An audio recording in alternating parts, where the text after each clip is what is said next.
If you're looking for a portable gaming desktop PC with a built-in display, trackpad, keyboard, battery and speakers, basically a gaming laptop, then you're in the right place.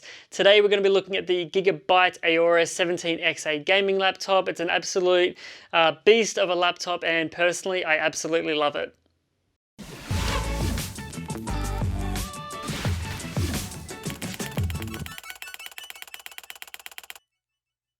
G'day guys, welcome back to the channel. My name is Sean, and a big thank you first of all to the team at Gigabyte for allowing me to review and test this laptop for you guys. But before we get into the, benchmarks and how many FPS it gets and all those kind of things, let's go through and talk about some of the specifications and also dimensions and weights of this particular laptop. This gaming laptop weighs about 3.75 kilograms, and in order to actually power this machine properly and actually to have it run at its, full capabilities, if you will, it requires two 300-watt power supplies that come in the box. So those power supplies aren't there for, to have one as a primary and one as a backup.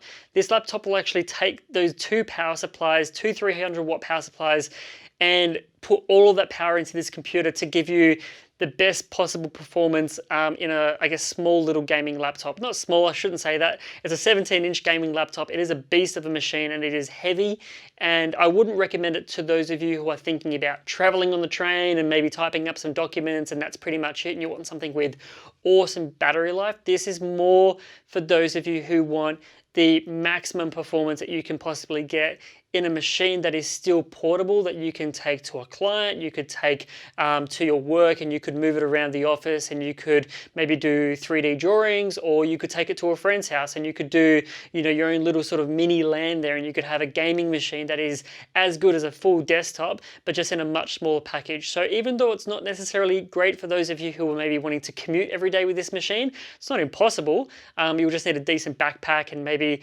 gain a bit of strength through carrying this thing around every day. But it's really, aimed at those users who are wanting the absolute most performance possible in a single machine. Now, in terms of price, this laptop in Australian dollar-do currency costs around about $5,000 to $6,000 depending on the retailer and the place that you're buying it from. And for that money, these are the specs that you're going to get, which is the same spec as the machine that I have behind me here.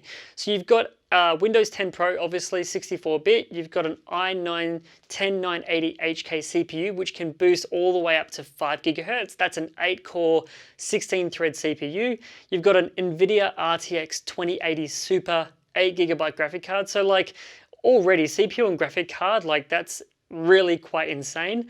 In terms of the memory, you've got 32 gigs of DDR4 3000 megahertz memory.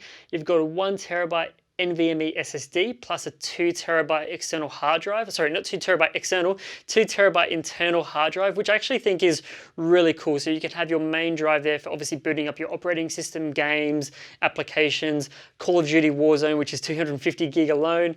But then you've also got that 2 terabyte drive there. So if you want to put the rest of your Steam library, or maybe you've got big project files for Adobe Premiere, or maybe even something that you're doing with CAD or something like that, I think it's really great that they've built in that internal storage for those of you who are wanting to sort of keep everything down to one system. Now for the display, you've got a 240 hertz 17.3 inch IPS display. So that's just crazy, that the fact that you can get now a 240 hertz screen in a laptop and it also be IPS. It's also Pantone calibrated, so for those of you who are wanting to go from gaming to video editing or photo editing, it's going to actually serve to do both of those tasks really, really well. You've got a proper mechanical keyboard with Omron switches. They have about 2.5 millimeters of travel when you're actually pressing those keys down, so it actually does feel quite nice.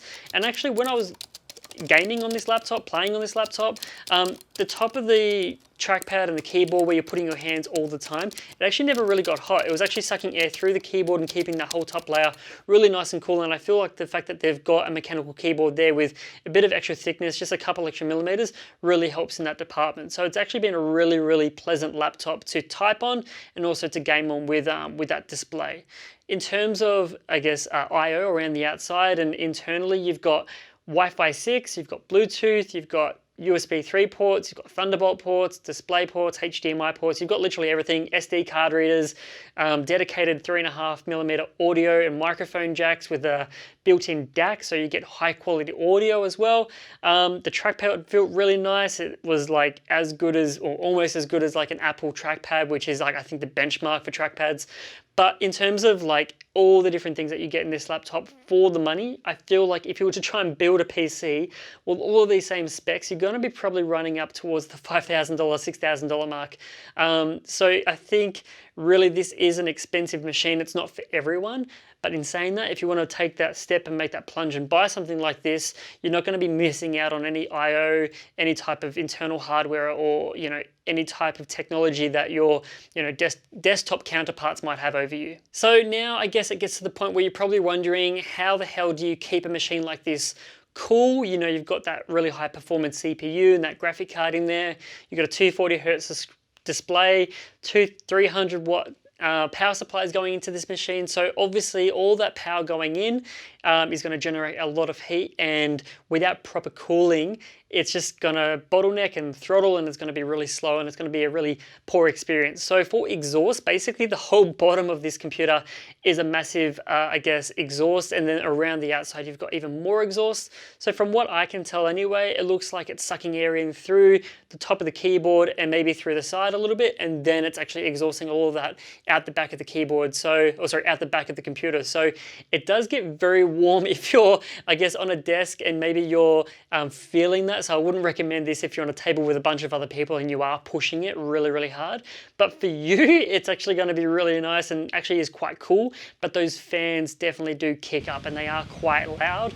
And I would only recommend, I guess, gaming on this laptop long term and using it for a few hours at a time if you are going to be using some dedicated headphones, because otherwise you're just not going to be able to really hear anything through the speakers, even though they are good for watching movies. If you're trying to play a game and listen for footsteps or where bullets are coming from, without headphones on, the fans are just going to, I guess, muddle the sound up a little bit for you, and it's going to be a little bit hard to hear. So that's probably my only real concern, I guess, if I was to use this laptop as a daily computer, is making sure that I had a good pair of headphones to go with it, as gaming and video editing does put a lot of load onto the CPU and the graphic card. Now, the other thing that you will definitely need other than headphones is a dedicated mouse, in my opinion anyway, because really the trackpad is there just for you to sort of navigate and just, I guess, use the laptop in situations where maybe you are in a bit of a rush. But in order to get the most out of this laptop, I would really recommend a dedicated gaming mouse. I've been using one from Logitech recently when I've been playing games like Warzone or even editing video in Premiere, and it really does make a big difference having to have that one extra hand off to the side to properly navigate around much quicker with a proper mouse. So headphones and mouse, definitely things that I would make as essentials for this particular laptop. Okay, so now that we've gone through the weights and features, specs, pros and cons, I'm going to leave you now for a little bit just so you can see the results that we got from some of the games and the benchmarks that we ran and some of the scores from things like 3D Mark, and then I'll come back and we'll talk about some final thoughts on this particular laptop.